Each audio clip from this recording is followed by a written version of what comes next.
회복력이라는 말은 우리가 당하는 문제 자체를 다 극복할 수 있다는 말은 아닙니다. 그 문제는 극복될 수도 있고 안 될 수도 있습니다. 경제적인 어려움을 당했습니다. 회복력 있는 사람은 잘 일어서고, 그래서 경제적인 사정이 마침내는 예전보다 더 좋아질 수 있습니다. 심각한 병에 걸렸어도 회복력 있는 사람은 잘 치료받고 잘 관리해서 이 믿음으로 잘 이겨내고 이전보다 더 건강해지는 예도 많이 있습니다. 그것도 회복에 속합니다만은 사실 어떤 어려움은 그것 자체는 극복이 안 되는 현실인 경우가 많습니다. 부모님이 돌아가셨습니다. 그 상실 어떻게 회복되겠습니까? 살아서 돌아오시지 않잖아요. 내가 사랑하는 사람이 예기치 않게 도저히 이별할 준비가 안 돼 있는 상태에서 떠나버렸습니다. 그 상실은 엄청난 슬픔인데 그것 자체는 회복될 수 없는 경우가 많습니다. 이런 경우에 회복력이라고 하는 것은 그 상처와 상실을 안고 계속해서 삶을 이어나가는 힘을 말합니다. 우리가 살다 보면 버티는 것 밖에는 별 도리가 없는 때가 많습니다. 어떤 사람은 불의의 사고로 장애인이 되어서 그 장애를 평생 안고 살아가야 합니다. 이 사람 아십니까? 크리스토퍼 리브. 이 사람은 미국에서도 엄청난 집안, 금수저 중에 금수저로 태어났습니다. 명문대학을 거쳐서 하고 싶은 거 다 할 수 있는 사람이에요. 배우가 하고 싶었습니다. 무명 시절의 서름도 잠깐 경험했지만 이 슈퍼맨 주인공이 돼가지고 세계적인 스타가 됐습니다. 그런데 43세 되던 해 승마를 하다가 떨어졌는데 중상을 당합니다. 전신마비. 목 아래는 자기 힘으로 조금도 움직일 수 없게 되었습니다. 호흡하는 것도 기계에 의존해야 호흡할 수 있었습니다. 굉장히 활발한 사람이었고요. 잘 나갔고요. 자신감 넘치는 사람이었고요. 키도 190이 넘어요. 운동 엄청나게 잘하는 아주 활동적인 사람이었습니다. 이런 사람이 몸을 조금도 움직일 수 없게 되고 보니 그 상실감은 이루 말할 수 없었습니다. 당연히 죽고 싶었죠. 죽으려고 했죠. 근데 몸을 못 움직이니까 자기 힘으로 죽을 수도 없어요. 수차례나 아내한테 총 좀 가져다 달라, 총 좀 가져다 달라, 눈물로 애원했다고 합니다. 그런데 그 아내가 그 변덕과 짜증과 분노를 다 받아주면서 돌봅니다. 그 사랑에 감동이 되어서 또 의료진들의 헌신적인 노력에 감화되어서 조금씩 의지가 생기기 시작했고요. 꾸준히 재활훈련을 해서 많이 좋아졌습니다. 많이 좋아진 게 기계 도움 없이 30분 스스로 호흡할 수 있었다. 그 정도. 그리고 이제 조금 더 시간 지나니까 이제 따뜻하구나, 차갑구나 하는 것을 느낄 수 있는 정도. 1996년에 아카데미 시상식에 휠체어를 타고 나타날 때 그 배우들, 감독들 전부 다 일어나가지고 오랫동안 스탠딩 오베이션, 기립박수, 감동의 도가니였습니다. 이분이 손가락 조금 움직이는 그거 보고 얼마나 많은 사람들이 감동을 받았는지 모릅니다. 11년 후에 심장마비로 세상을 떠났는데 그때 타임지가 이런 표지를 실었습니다. 슈퍼맨.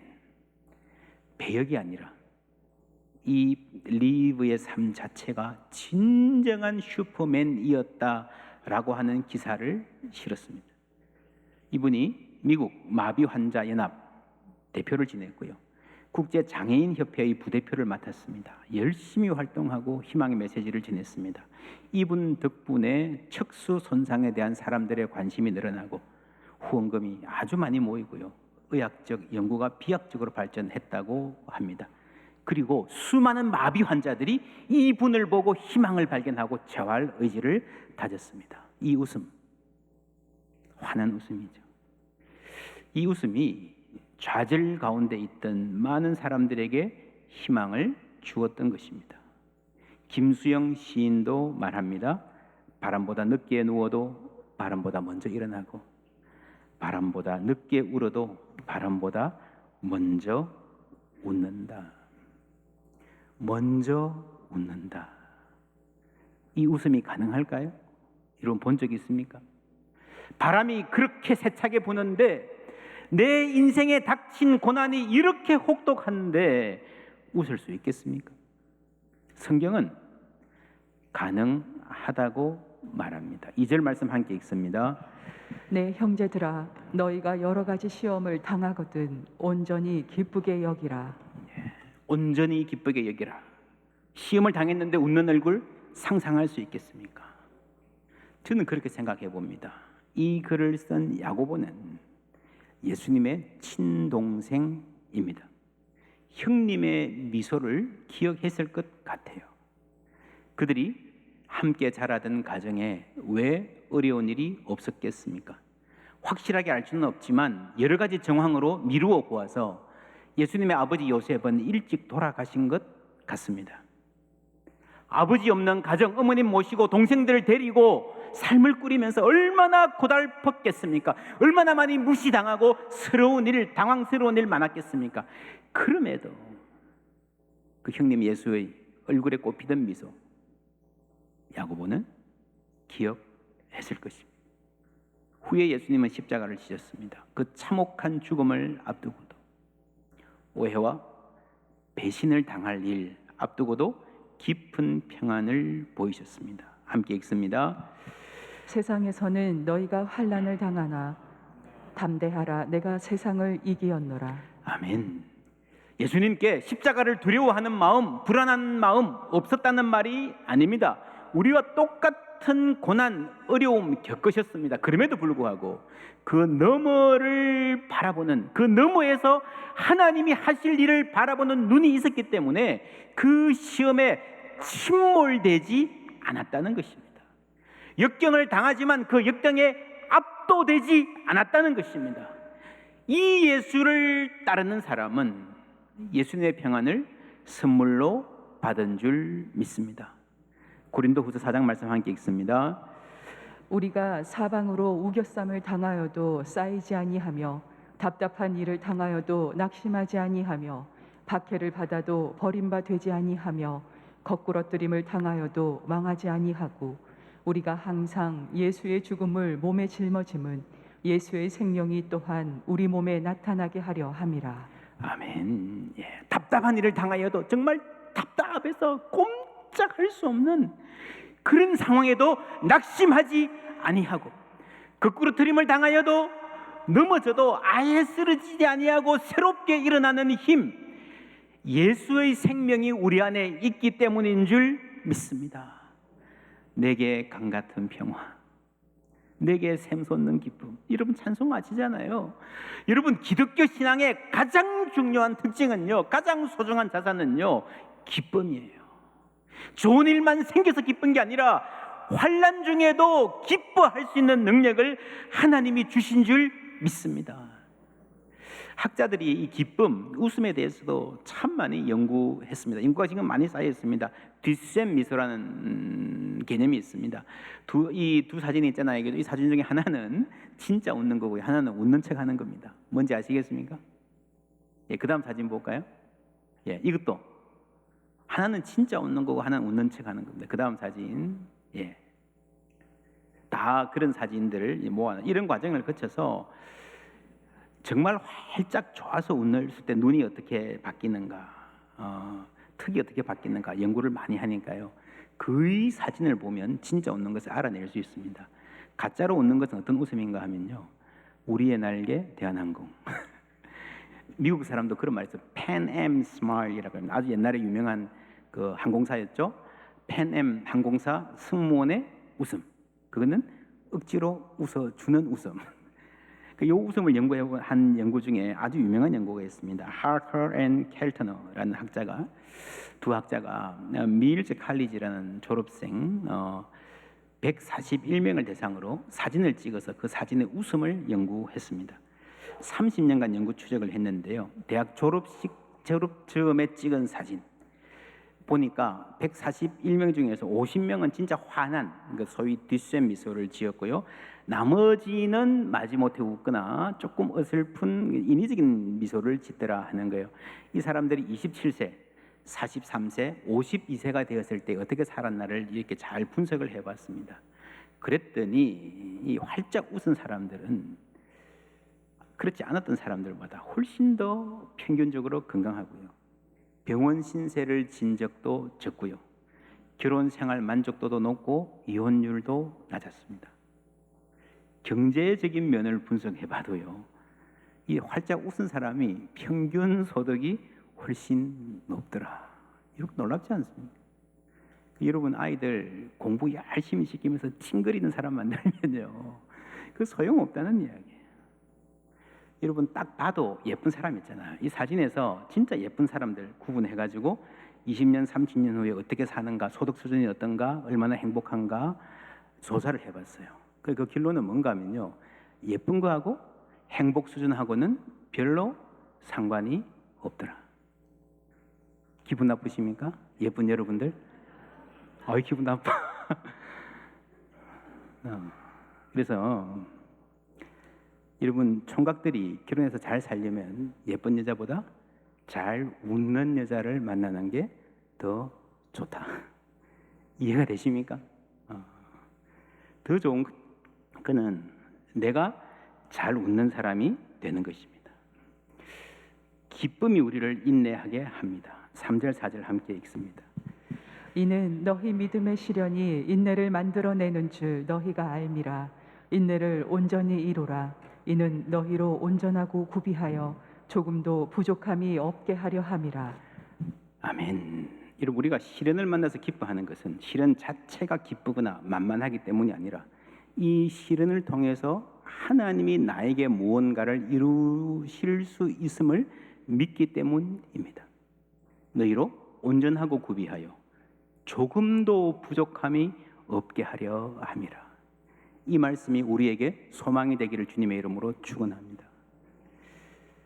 온전하고 구비하여 부족함이 없게, 조금도 부족함이 없게. 여러분, 우리는 다 부족합니다. 그런데 뭐가 부족합니까? 우리가 흔히 잘 말하잖아요. 제가 많이 부족합니다. 잘 도와주십시오. 우리 자식 많이 부족합니다. 말로는 많은데 가만히 생각해 보니까 그렇게 말하는 사람한테 뭐가 부족합니까? 물어보면요. 대답 잘 못할 것 같아요. 그렇죠?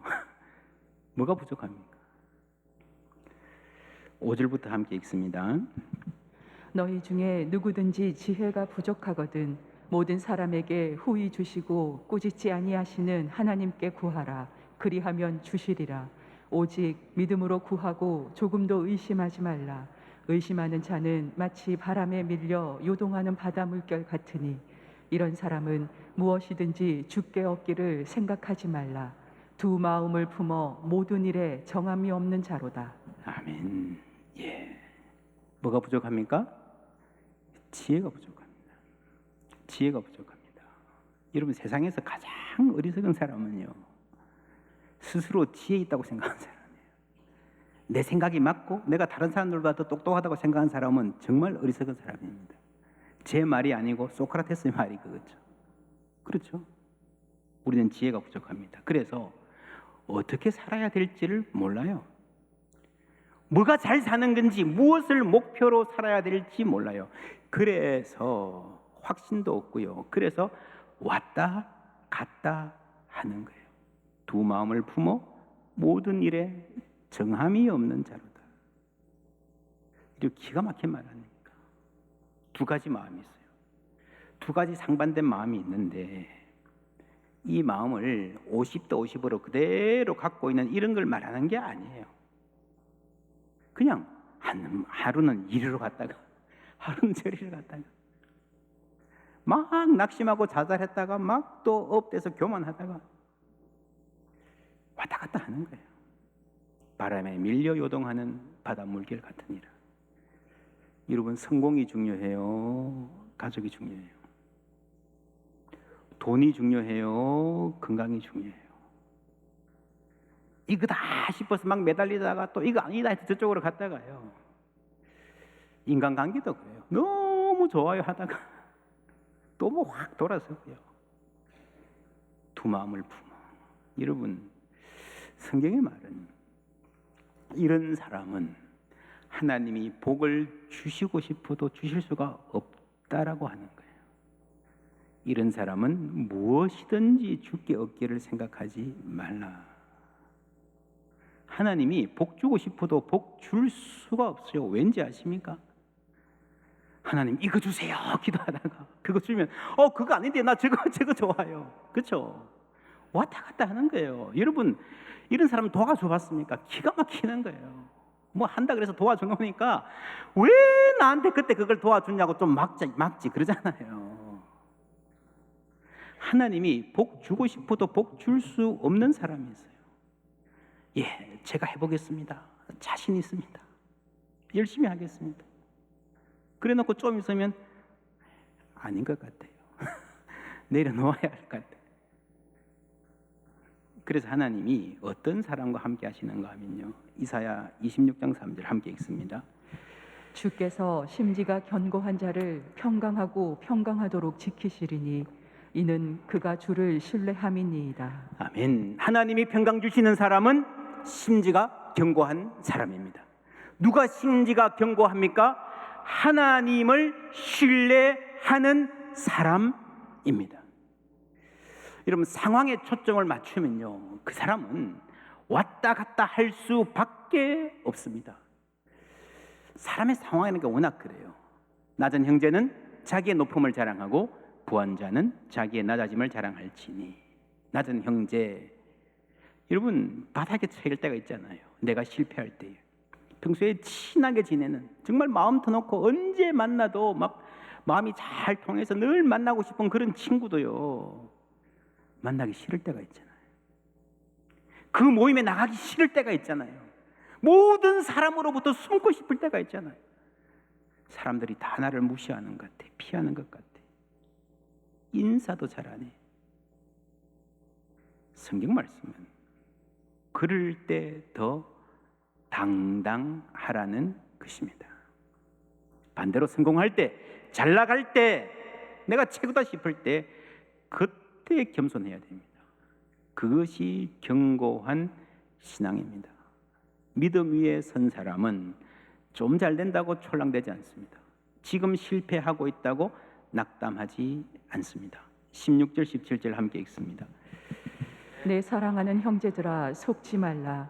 온갖 좋은 은사와 온전한 선물이 다 위로부터 빛들의 아버지께로부터 내려오나니 그는 변함도 없으시고 회전하는 그림자도 없으시니라. 아멘. 여러분, 한 말씀 한 말씀이 정말 귀한 말씀, 우리의 폐부를 찌르는 말씀입니다. 속지 말라. 여러분, 우리가 스스로 속이고 있습니다. 조금 성공하면 나 스스로 대단한 사람이 된 것처럼 하는 것이 속는 거예요. 나를 속이는 거예요. 반대로 한두 번 실패했다고 나에게 미래가 전혀 없을 것처럼 낭망하는 것도 속는 거예요. 속지 말라. 왜? 온갖 좋은 은사와 온전한 선물이 다 위로부터 빛들의 아버지께로부터 내려오나니. 할렐루야. 모든 것은 하나님께 달려 있습니다. 모든 것은 하나님께 달려 있습니다. 어떤 하나님입니까? 그는 변함도 없으시고 회전하는 그림자도 없으시니라. 여러분, 나는 왔다 갔다 해도요, 하나님은 왔다 갔다 안 하십니다. 내 삶이 아무리 어렵고 침몰한 것 같아도요, 우리 하나님은 여전히 하나님이신 줄 믿습니다. 코로나 때문에 모든 게 다 무너졌다, 세상이 다 바뀌었다 하지만요, 아니에요. 하나님은 여전히 하나님이십니다. 앞날에도 우리와 함께 하실 것입니다. 내가 실패할 때 세상 모두 나에게 등 돌린 것 같지만 하나님은 여전히 하나님이십니다. 여전히 그 사랑의 눈으로 우리를 보고 계신 줄 믿습니다. 주 안에 있는 나에게 딴 근심 있으랴.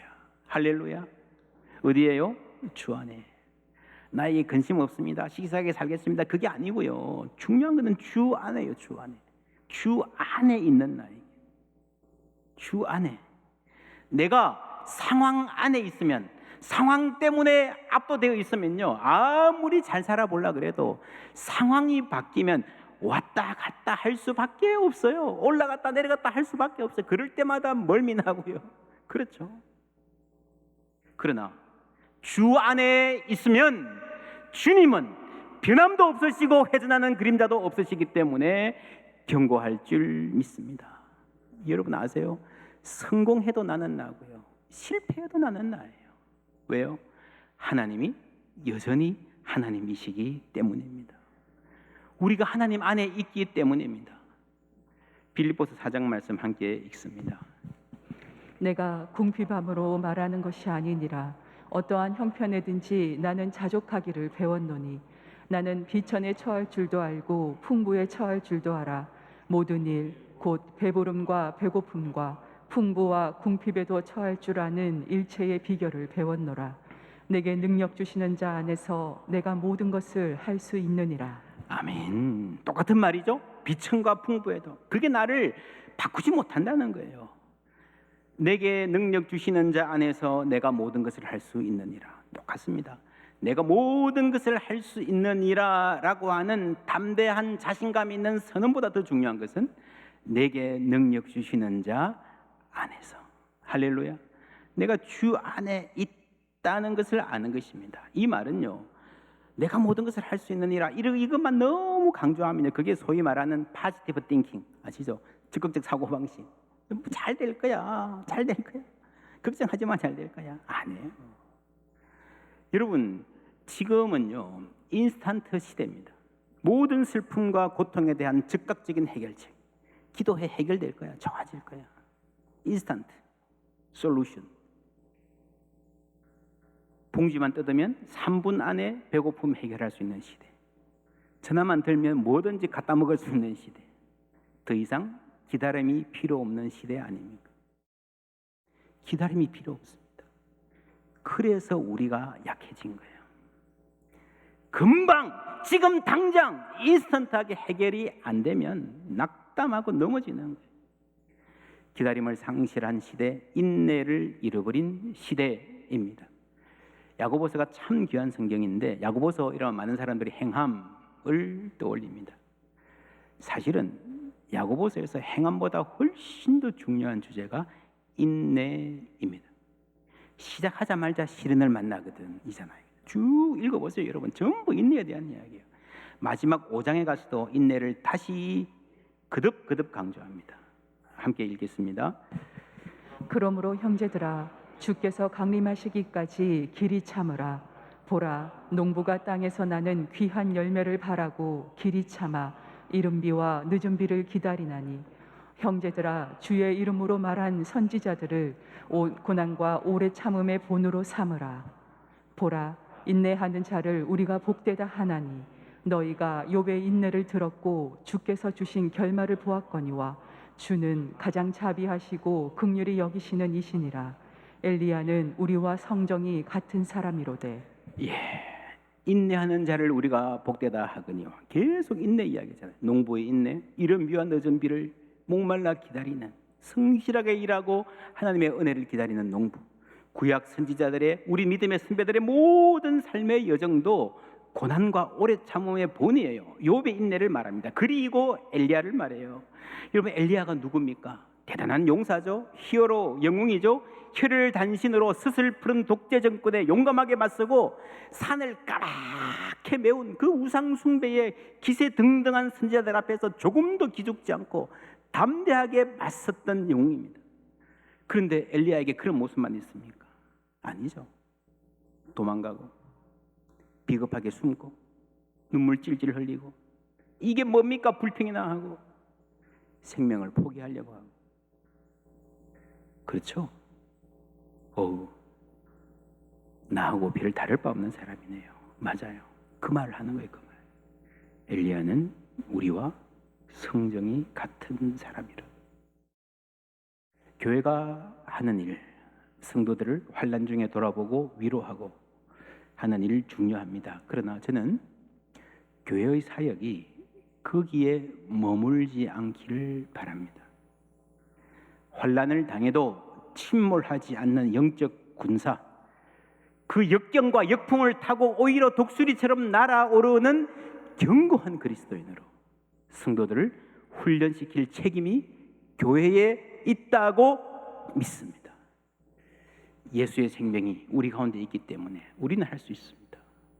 주님만 따르면요, 우리는 역경을 이겨내고 더 좋아지는 사람들로 함께 성장해 갈 수 있습니다.